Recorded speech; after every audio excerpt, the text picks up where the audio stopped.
سیدنا ابوال قاسم جنید بغدادی رضی اللہ تعالی، نام آتا ہے ان کا غوث اعظم کے پیروں میں، مشائخ۔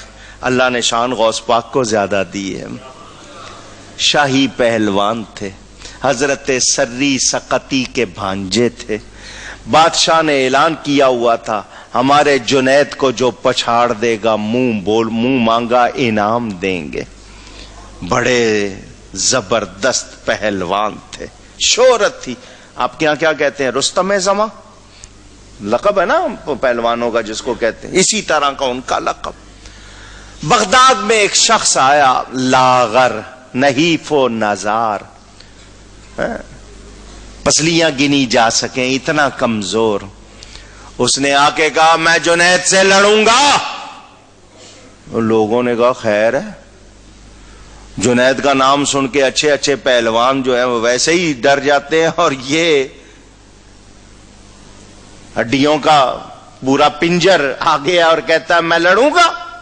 بادشاہ کے پاس لے گئے، بادشاہ نے بھی دیکھ لیا اس کی موت اس کو بلا رہی ہے، اور کسی نے کہہ دیا مرنے کے اور بہت سے طریقے ہیں، تو جنید سے کیوں لڑنا چاہتا؟ ان کا تھپڑ نہیں سہ سکے گا۔ اس نے کہا مجھے داؤ آتے ہیں۔ بادشاہ کو کہو بس اس کا اعلان کرائے مقابلے کا، سامنے آؤ گے میدان میں پتہ چل جائے گا۔ بہت اچھا جی، اعلان ہو گیا، دنیا آئی کہ ہے کون آ گیا جنید سے لڑنے۔ مقابلے سے پہلے وہ بندہ حضرت جنید کے قریب گیا، جنید میں پہلوان نہیں ہوں، میں پہلوان۔ سب صحیح کہہ رہے ہیں، میں تمہارا ایک تھپڑ بھی نہیں سہ سکتا۔ سنو، میرے پاس دو ہی راستے ہیں، میں اس لیے آج آ گیا ہوں یہاں، تمہیں آ کے چیلنج کر دیا ہے۔ میری دو بیٹیاں ہیں، جوان ہو گئی ہیں، میں نے ان کی شادی کرنی ہے، میرے پاس پیسے نہیں ہیں۔ بیٹیوں کو دیکھتا ہوں شرم آتی ہے، ان کے سامنے جاتا ہوں شرمندہ ہوتا ہوں، کوئی انتظام نہیں ہے، مرنا چاہتا ہوں، یا تو پھر میں جا کے سمندر میں چھلانگ لگا دوں، یا آج تمہارے ہاتھوں مارا جاؤں، اور کوئی راستہ نہیں ہے۔ حضرت جنید نے کہا اگر پیسے چاہیے بادشاہ سے ویسے کہہ دیتا، وہ تیری کوئی مدد کر دیتا، تیری بیٹیوں کی شادی ہو جاتی۔ اس نے کہا میں مدد نہیں مانگ سکتا۔ کہا کیوں؟ کہ میں نبی کی اولاد ہوں، سید ہوں، بھیک مانگ سکتا؟ تمہاری مرضی ہے، ہار جاؤ، دنیا کے سامنے عزت قربان کر دو، سیدزادیوں کی شادی ہو جائے گی، اللہ کے نبی کے ہاں تمہاری عزت ہو جائے گی، ورنہ میں مرنا ہی ہے۔ میں گھر جانے کے قابل تو ہوں نہیں کہ بچیوں کا کیا کروں، مرنا چاہتا ہوں، اس طرح نہیں تو تمہارے ہاتھوں مر جاؤں گا، فیصلہ تم کر لو کیا کرنا ہے۔ اور لوگ بڑے حیران کہ باتیں کیا ہو رہی ہیں، ان کا مقابلہ شروع کرایا جائے۔ ادھر جناب سیٹی بجا دی گئی، اعلان کر دیا گیا کہ جی مقابلہ شروع ہو۔ حضرت جنید کے قدم بھاری ہو گئے ہیں، اس کے سامنے ہارتا ہوں، یہ سارا مجمع جو میرے نعرے لگا رہا ہے مجھ پر تھو تھو کرے گا، سب کے سب یہی کہیں گے کہ ہار گئے ہیں، کھایا پیا خراب کر دیا۔ لوگوں کو تو حقیقت نہیں پتا ہوگا، سب مجھے تھو تھو کریں گے، اور اگر نہیں ہارتا، جیتتا ہوں اور اس کو نیچے گراتا ہوں، حضور کو کیا منہ دکھاؤں گا؟ ان کے سامنے کس طرح جاؤں گا؟ وہ کیا کہیں گے میرا بیٹا آیا تھا تو نے یہ سلوک کیا۔ ذہن میں کشمکش، ادھر وہ کہہ رہا ہے آؤ مقابلہ کرو، اس نے اپنا ایسے ہی زور لگا کے ان کو ذرا ہلایا، یہ گر گئے، وہ سینے پہ چڑھ کے بیٹھ گیا۔ لوگوں بڑے حیران، جنید جیسا پہلوان اتنے کمزور شخص سے ہار گیا۔ لوگوں نے اس کو کندھے پہ اٹھا لیا، بادشاہ نے انعام دیا، لوگ نعرے لگاتے ہوئے لے گئے۔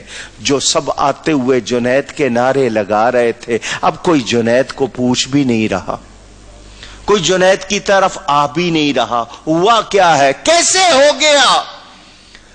حضرت جنید نے دیکھا لوگ تو چڑھتے سورج کے ساتھ ہوتے ہیں، یہی جو اب تک میرے نعرے لگا رہے تھے اب بھول گئے، کسی نے کچھ کہا، کھایا پیا یوں کر دیا، کسی نے کہا جناب بس ایسے ہی نام کی پہلوانی تھی، دیکھو ایک کمزور آدمی سے ہار گئے۔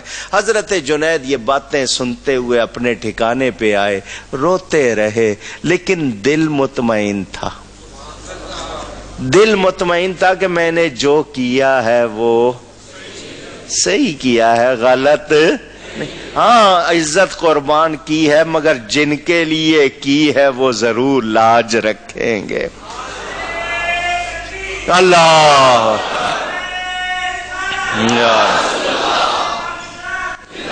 رات سوئے، خواب میں نبی پاک صلی اللہ علیہ وسلم تشریف لے آئے، فرمایا جنید تو نے اپنی عزت قربان کی، میرے بیٹے کی لاج رکھی، تجھے اولیاء کے گروہ کا سردار بنایا جاتا، سید الطائفۃ الاولیاء کا لقب ملا۔ دوسرے دن بادشاہ نے بلایا، بادشاہ نے کہا جنید ہم تمہیں جانتے ہیں، تمہارا مقابلہ کوئی نہیں کر سکتا، تم تو کل لڑے ہی نہیں، یہ بتاؤ اس کمزور آدمی کے سامنے بھی گر گئے؟ تم نے اس کو کوئی ایک ہاتھ بھی نہیں لگایا اور خود گر گئے، لڑے نہیں ہو تم نے اس کو جتوایا ہے، کیوں؟ جنید نے کہا میں شمر نہیں تھا جو نبی کے بیٹے کے سینے پہ چڑھ جاتا، وہ سید زادہ تھا، میں اس کے سینے پہ کیسے بیٹھ سکتا تھا؟ ہاں میں نے نبی کے نام پر اپنی عزت قربان کی ہے، آج کے بعد پہلوانی کی ضرورت نہیں، آج کے بعد نبی کی غلامی ہوگی۔